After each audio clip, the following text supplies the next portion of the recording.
Dobar dan. Ovim videom ćemo prikazati eksperimente koje ćete moći da uradite sa vašim učenicima na radionici digitalne tehnologije u obrazovanju. Cilj smo stavili na eksperimente vezane za globalne probleme i kompleksne probleme iz svakodnevnog života, klimatske promjene, veštačka inteligencija, informacije, energija, epidemije itd. Omogućit ćemo da učenici sami rade. Time želimo da i vas i njih ohrabrimo da koriste znanja i svoje sposobnosti u radu sa raznim instrumentima, recimo sa mobilnim telefonom, a nastavnicima i roditeljima smo dali niz resursa koje ćemo pomenuti na kraju ovog videa. Kao prvo, recimo, favorizujemo kreativnost i radoznalost učenika i dajemo im mogućnost da naprave vetrenjaču, to je alternativni izvor energije, da naprave robota, da naprave automobil koji se kreće na vazduhu.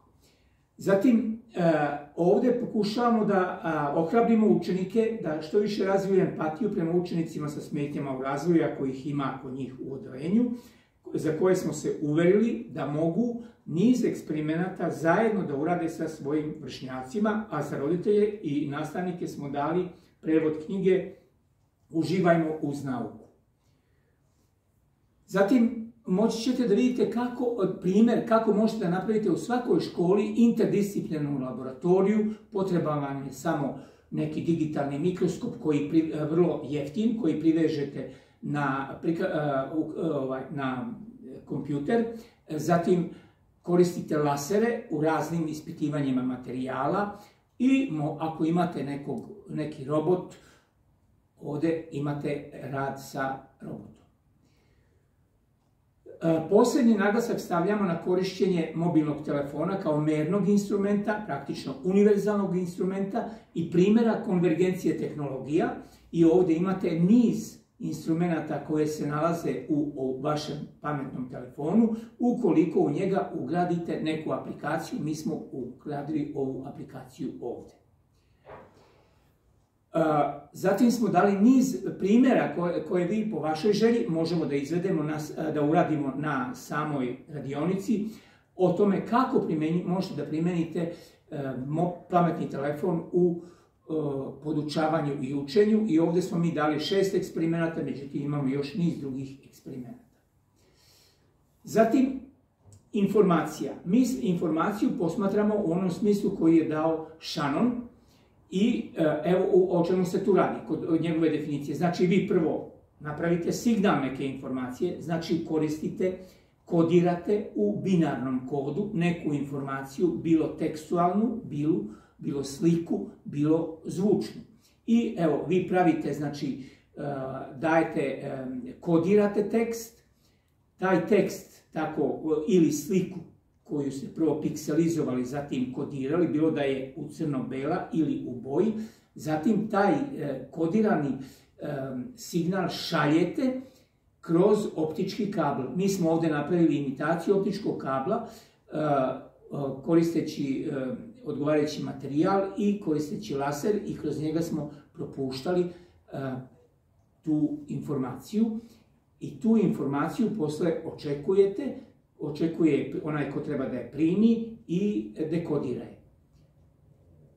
Kod dekodiranja informacija mi moramo kod učenika da razvijemo smisao da svoju informaciju zaštite, to jest da primene kriptografiju, i mi smo ovdje dali primjer kako je to radio još Julije Cezar u svoje vreme, Cezareva šifra, evo ovdje, i napravili smo taj mali uređaj koji ćete moći da koristite. Zatim, da naglasimo da kod klasične kriptografije koristite binarni kod 0 i 1, to imate 2 bita, a kod kvantne kriptografije imate qubit, tu imate 3 bita, imate 0, 1 i imate kombinaciju, to je superpoziciju 0 i jedinice, na primjer 50% jedinica, 50% 0. Ova osobina kvantnih sistema kod kvantne kriptografije isprepletanost iz eksperimenta koji je napravio Alan Aspect je iskorišćen u kvantnoj kriptografiji. Detalje ćete moći da vidite i na našem videoklipu. Zatim ćemo dati niz eksperimenata u vezi klimatskih promjena. I to uzroke klimatskih promjena i posljedice klimatskih promjena.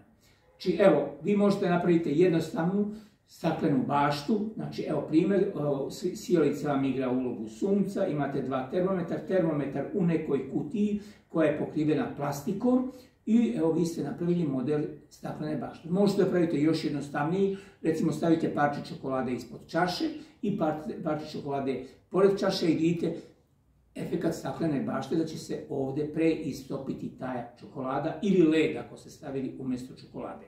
I na kraju, uloga boje kod površina planete u klimatskim promjenama, jer mi nastojimo da sačuvamo bele površine, odnosno sneg, jer ako ostanu samo tamne, onda se dolazi do bržeg globalnog zagrevanja. Zatim se kod učenika bi trebala da se razvije svijest o tome o odnosu prema otpadu iz domaćinstva i iz industrije. I mi smo ovdje dali primjer, ako se pravilno razvrstava i reciklira otpada, vi možete dobijete biogas ovim eksperimentom i taj video je jedan od najgledanijih videa na našem YouTube kanalu. Zatim smo dali posljedice klimatskih promjena. Evo koje su posljedice. Ako nestanu bele površine, dolazi do globalnog zagrevanja i mi smo tu dali model snega i model mora, tamni papir i onda smo merili pomoću mobilnog telefona, odnosno luksmetra u pametnom telefonu, merili smo količinu odbijene svetlosti u jednom i u drugom slučaju. Zatim, još jedna posljedica je fenomen zakiseljavanja sredine, i on je pogotovo, time je ugrožen svet u morima i okeanima. Detalje ćemo vidjeti, detalje možete sami da vidite kad budete radili ovaj eksperiment ili ako ga budete sami radili kod kuće. Zatim, još jedna posljedica, to je zagađenje čitavih arterskih izdana u zemlji, jer ako koristimo zagađenu vodu sa pesticidima, i niz drugih materijala koje izbacujemo iz industrije, bacite na površinu zemlje, ono će doći čak do ovih izdana. Zatim imamo da je vrlo bitno da učenici upoznaju pojam algoritma. Najpoznatiji algoritam i najjednostavniji algoritam je recept u svakoj kuhinji kad kuvate nešto. I mi smo ovdje dali nekoliko primjera algoritama. Ovdje razmatrat ćemo ovdje primjer igre Trgovački putnik, gdje ćete vi moći da vidite da taj put, ne možete da nađete najkraći put tačno kod tog algoritma, ali možete da primenite heuristiku i optimizaciju. Ovo vam sve omogućujemo da lakše uradite ako preuzmete dva udžbenika informatike koje smo proveli sa francuskog, to je 1, 2, 3 kodiraj i njih možete preuzeti na samoj ovoj radionici, odnosno izložbi. Zatim, učenicima su svakom učeniku su bliski i web, i Wikipedia, i internet, i USB. I sad kako mi njima da objasnimo da oni mogu na USB da stave čitavu enciklopediju. I ovdje smo uzeli primjer, tu su primenjene nanotehnologije kod tog uspješnog postavljanja čitavih knjiga na jedan USB.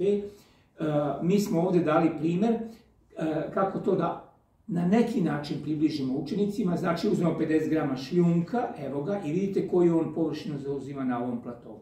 A onda uzmete 50 grama peska, pogledajte kolika je površina. I sad ako grubo gledate, ovdje možete više da pišete, a ovdje možete manje. Znači možete više da stokirate informacija ovdje. E sad ako odete u mikrosvet, pošto vi radite hemiju i fiziku, pominjali ste Avogadrov broj, kad odete u mikrosvet vi onda imate 10 na 23 čestica i onda je jasno kolika je ta površina pod navodnicima na raspolaganju za pisanje nekog teksta u digitalnom obliku velika i vi onda na svaku od tih čestica, na njen spin ili na njenu polarizaciju stavljate odgovarajuću količinu informacija. Zatim dolazimo do veštačke inteligencije. O njoj se danas mnogo priča, Smatramo da svi učenici mogu vrlo lako da shvate pojmove u vezi veštačke inteligencije ukoliko su dobro razumeli informatiku i matematiku. Ona nam pruža mogućnost korištenja novih tehnologija i te nove tehnologije u veštačkoj inteligenciji su iste za sve. Rezultat njenih primjena zavisi od toga kako radi nastavnik, kako radi đak, kako radi roditelj sa svojim đakom. Šta bi mogla da doprinese veštačka inteligencija?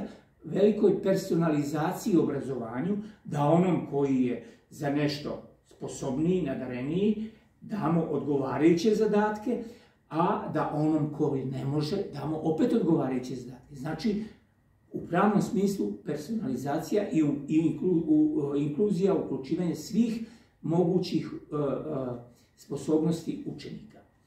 Ovdje smo dali niz videoklipova, moći ćemo o njima da prodiskutujemo ako želite. Ovdje ćemo pokušati da vam objasnimo, jer pominje se mnogo mašinsko učenje. Znači, mašine uče kao što i mi učimo u školi. I u stvari kako se mašine obučavaju da uče, tako kako mi obučavamo učenike u školi. Recimo, učenje pod nadzorom, učenje kad nastavnik predaje, trenira učenika i na kraju ga pita, a imate bez nadzora, to je primjer STEM-a ili STEAM-a, kod koga učeniku date problem i on sam, bez vašeg nadgledanja, rešava taj problem i reši ga koristeći sva znanja koja je stekao u okviru formalnog, neformalnog i informalnog obrazovanja. I treći primjer je učenje za nagradu. To se koristi recimo kod automobila bez vozača, jedan primjera je, a kako mi u školi to radimo, tu je učenik kaže ja hoću dobijem Vukovu diplomu, jer mi se to računa kada hoću da upišem odgovarajući fakultet. Pripremit ću materijal baš koji traže za prijemni, a ne mora uopšte da mi to bude posle potrebno. Znači to je analogija, a to isto koristimo, znači imate niz sekvencijalnih naredbi i to koristimo kod obučavanja mašine da upravlja kolima, a da u njoj nema vozača. Na kraju dajemo i odnos veštačke inteligencije, mašinskog učenja, dubokog učenja, veštačkih neuronskih mreža i velikih baza podataka bez kojih ne može da postoji na neki način veštačka inteligencija. Ovo je više šematski prikaz. Da bi o ovom uspeli, mi smo nastavnicima, roditeljima i đacima dali 20 knjiga koje su vezane za STEM i STEAM i one su objavljene kao knjige, evo ih ovdje, recimo Dete i ekrani, Klima, moja planeta i ja, Evropa otkrića i 9 knjiga za nauka i još niz drugih, a na ovoj radionici ću vam pružiti mogućnost da preuzmete 13 knjiga u digitalnom obliku, vezane su za obrazovanje, za održivi razvoj, klimatske promjene, kognitivne nauke, pedagogiju. Na kraju daćemo i neke priloge koje smo mi objavili ove i prošle godine u hemijskom pregledu i pedagoškoj praksi koja ide u svaku školu. Hvala na pažnji, očekujemo vas na ovoj radionici.